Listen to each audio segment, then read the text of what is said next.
আমার থেকে বড় গুনাহগার পৃথিবীর জমিনে দ্বিতীয় কোনো বান্দা বন্ধু নেই। কিন্তু আমি একটি কথা বলে দিলাম আমার নাপাক জবান দিয়ে, এই কথা যদি তুমি আমল করতে পারো, আমি তোমাকে মসজিদের মিম্বর থেকে আমি তোমাকে সহি শুদ্ধভাবে বলতে পারি, আল্লাহ যদি চাই তোমাকে এই 1 তারিখ আর এই মাসের আমল করার উসিলায় আপনাকে জান্নাত দিতে পারে। ঠিক কিনা? জান্নাত কাদের জন্য? জান্নাত আমাদের জন্য, ঈমানদারের জন্য। ইয়া আইয়ুহাল্লাযীনা আমানু, আল্লাহ বলেন ও ঈমানদার আমার বান্দারা, আমি 8টি জান্নাত বানিয়েছি। আমি জান্নাত বানিয়ে জান্নাতের ক্ষমতা আমি রাখি নাই, আমি জান্নাত বানিয়ে জান্নাতের ক্ষমতা আমার বন্ধু হাবিবুল্লাহ জনাবে মুস্তাফা মুহাম্মাদুর রাসূলুল্লাহ সাল্লাল্লাহু আলাইহি ওয়াসাল্লাম মদিনা ওয়ালা রাসূলকে দান করেছি। ঠিক না? জান্নাত আল্লাহ বানিয়েছেন, কিন্তু মালিক হয়েছে কে? রাসূল। সেজন্য মক্কায় হজ করলেন, রাসূলের দরবারে গিয়ে জিয়ারত করতে হবে। মক্কা হজ করলে হজ কবুল হয়ে যাবে, এটার কোনো দলিল, এটার কোনো গ্যারান্টি কোনো উলামায়ে কেরাম, কোনো আলেম দিতে পারবে না। কেন? আল্লাহ বলেছেন আমি মক্কা শরীফ বানিয়েছি আমার নবীর জন্য, মদিনা বানিয়েছি আমার নবীর জন্য। আপনি আমার হজ করেছেন, ভালো কথা বান্দা, যখন আমার নবীর উপর যখন জিয়ারত করবে, আমার নবীর উসিলায় আমি তোমার হজ আর সেই আজিমের মধ্যে কবুল করে নেব। এখন আমরা তো অনেকে মক্কা শরীফ যাই, আবার বাড়ির মধ্যে ফিরে আসি, মদিনা যাই না জিয়ারতের জন্য। এটা হজ করেছেন নাকি আল্লাহ রাসূলের উপরে একটা কি হজ হয়েছে, নাকি এটা লানত? ওই বান্দার উপর লানত, এটা কি আল্লাহ? আমি সেদিকে যাচ্ছি না, সময় সংকীর্ণ। তাহলে প্রথম নাম্বার গেল।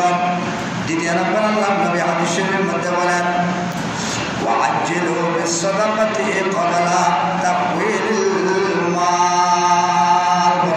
সুবহানাল্লাহ। আল্লাহ নবী দ্বিতীয় নাম্বারের মধ্যে বলেন মাল বিনিষ্ট হওয়ার পূর্বে সদকা করে ফেল। আপনার কাছে ধন আছে, সম্পদ আছে, টাকা আছে, পয়সা আছে, জায়গা আছে, জমি আছে, সোনা আছে, চাঁদি আছে, গহনা আছে, মুদ্রা আছে, ইত্যাদি ইত্যাদি। বান্দা আপনার কাছে আল্লাহ পাক রব্বুল আলামিন অধিক সম্পদের মালিক বানিয়েছে। আপনি ওই সম্পদ বিনিষ্ট মানে ওই সম্পদ আপনার থেকে নষ্ট হওয়ার আগে আপনি তাড়াতাড়ি আল্লাহ এবং রাসূলের পথে দান করে দাও। আল্লাহ রাসূল তোমার কি করো? খরচ করো। আবার ব্যাকি দিকে নাই তো হতে না। আল্লাহ রাসূল কি করো? খরচ করো। অনেকে এরকম বিয়ে দিতে পারেন, একেবারে সহযোগিতা রাত পার অনেক মানুষ খাইতে পারেন, ওকে চল্লিশ বস্তা কিনে দাও, ওকে মুরগি কিনে দাও, 1 কিলো মাংস কিনে দাও। কেমন এই নেই কি সৎকায়ে জারিয়া। আপনি এগুলা করার পরে যদি মৃত্যুবরণ করেন বান্দা, আল্লাহ বলেন ভগবানটা তোমার কোনো ভয় থাকবে না, তোমার কোনো কবরের মধ্যে ভোগ থাকবে না। কারণ তুমি দুনিয়ার জমিনে যে সৎকা করেছো, যেভাবে আমার রাস্তায় তুমি দান করেছো, ওই সৎকা এবং দানগুলা তোমার পক্ষে শান্তি দেবে।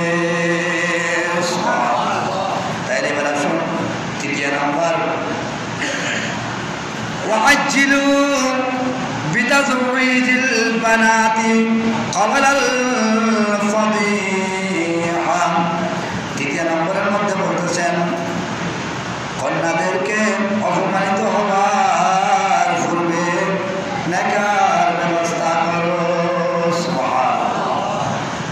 যার কাছে সন্তান সন্ততি আছেন, যার কাছে উপযুক্ত সন্তান সন্ততি আছে, কন্যা সন্তান আছে, একটি অঘটন ঘটার আগে, একটি দুর্ঘটনা ঘটার আগে, উনি যখন প্রাপ্তবয়স্ক হয়েছে, উনি যখন একটু বড় হয়েছে, আপনি ওনাকে আর টাকার ব্যবস্থা করিও না।